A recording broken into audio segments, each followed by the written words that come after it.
Ermənilərin Qarabağla bağlı növbəti oyunu Sabiq nazir üzə çıxardı. Karapetyanın adamı elan etdi. Sülhə imkan verməyəcəklər. Ermənistanda seçkinin nəticələri ləğv oluna bilər. Bugün qərar veriləcək. Putin Paşinyanı cəzalandıracaq. Moskva-İrəvan toqquşması labüddür. İran Amerika Birləşmiş Ştatları ilə razılaşma üçün şərtlərini açıqladı. Pensiyanız arta bilər. Çoxunun bilmədiyi hesablama. Bəzi erməni sosial şəbəkə istifadəçiləri və hətta analitiklər tez-tez belə bir tezisi təbliğ edirlər ki, siz 1-ci Qarabağ müharibəsində məğlub oldunuz, biz isə 2-ci Qarabağ müharibəsində. Bu, həm də revanş mövzusunda xəyallar qurmağa davam etmək üçün bir əsas və ya baza rolunu oynayır. Axar TV xəbər verir ki, bunu sabiq Xarici İşlər Naziri politoloq Tofiq Zülfiqarov deyib.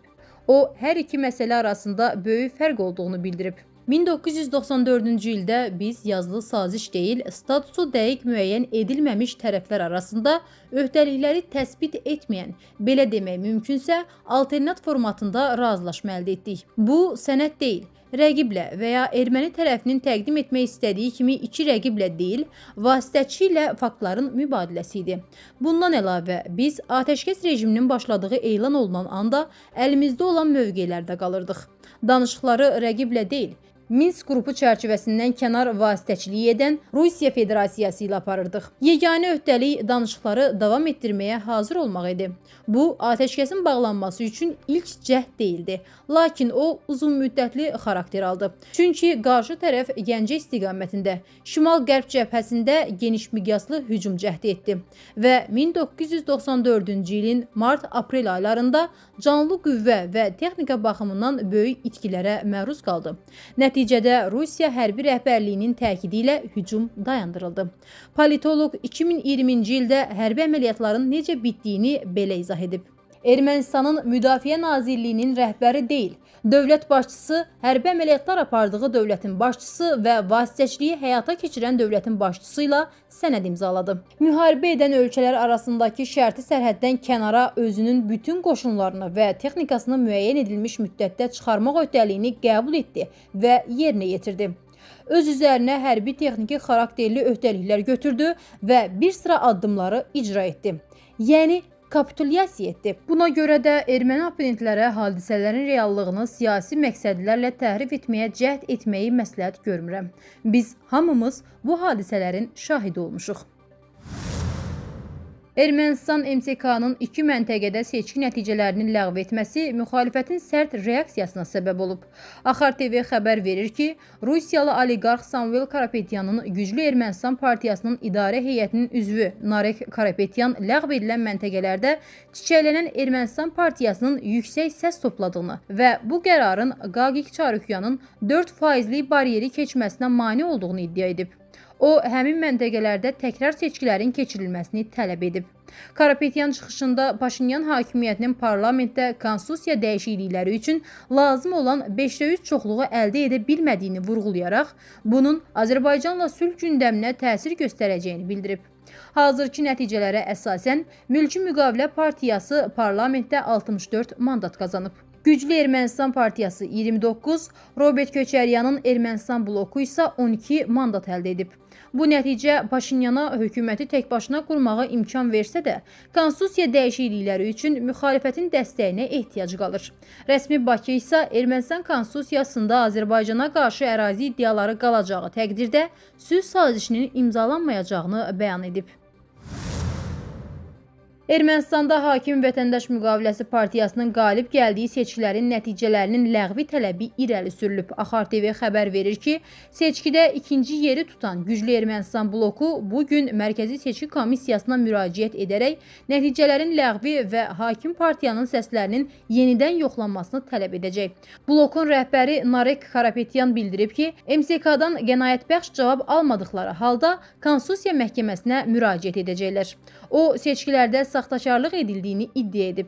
Ermənistan bloku da nəticələrin ləğvi üçün məhkəməyə müraciət edəcəyini açıqlayıb. Parlamentin spikeri Alen Simonyansa müxalifəti nəticələri mübahisələndirməklə mandatların qəbuluna haqq qazandırmağa çalışmaqda ittiham edib və onların ritorikasını Rusiya telekanalları ilə müqayisə edib.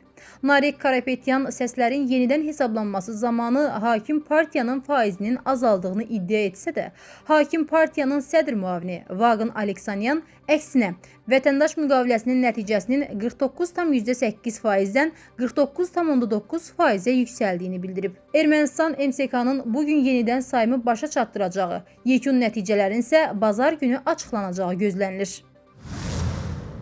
Ermənistan-Rusiya münasibətlərində yaxın vaxtda ciddi dönüş gözlənilmir. Çünki Rusiya Ermənistanın Avrasiya İqtisadi Birliyində qalması məsələsini sərt şəkildə gündəmə gətirib. Axar TV xəbər verir ki, bunu Rusiyalı analitik Viktor Nadein Rayevski deyib. Onun sözlərinə görə Ermənistan hakimiyyəti həm Rusiya, həm də Avropa İttifaqı ilə münasibətlərdə balans yaratmağa çalışır.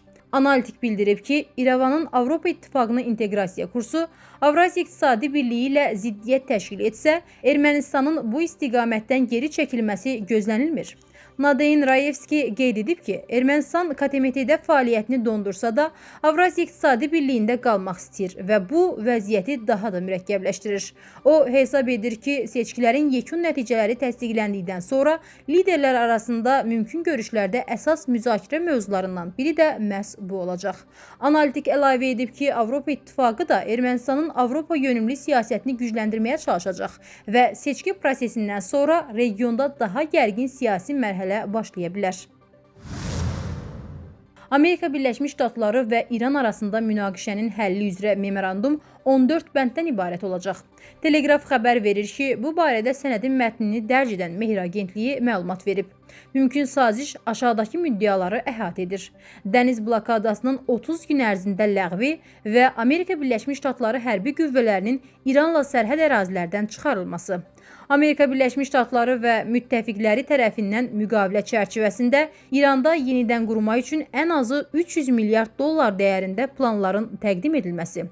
İran nefti və neft məhsullarının satışına qarşı sanksiyaların dayandırılması.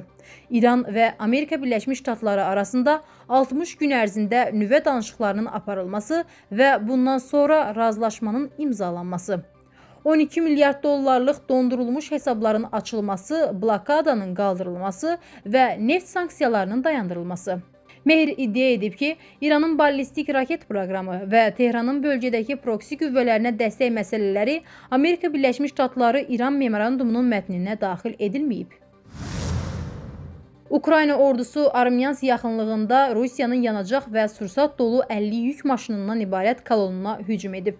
Axar TV xəbər verir ki, bu barədə Ukrayna Telegram kanalları məlumat yayıb. Məlumata görə yük kolonu Armyansk vasitəsilə Krıma keçməyə çalışırmış. Xeyli sayda yük maşınının məhv edildiyi bildirilir.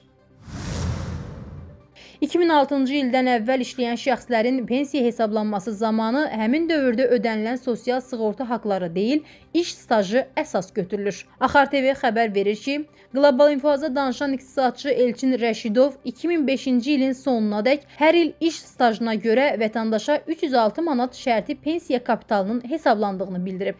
Məsələn, şəxs 2006-cı ilədək 7 il işləyibsə, onun pensiya kapitalına 2142 manat əlavə olunur. 2006-cı ildən sonraki dövrdə isə vətəndaşın fərdi hesabında toplanan və indeksləşdirilən real pensiya kapitalı nəzərə alınır. Toplanan ümumi kapital yaşa görə əmək pensiyası təyin edilərkən 144 aya bölünür və nəticədə aylıq pensiya məbləği müəyyən edilir. İqtisadçının sözlərinə görə 2006-cı ildən əvvəl uzun müddətli iş stajı olan şəxslərin pensiyası daha yüksək olur.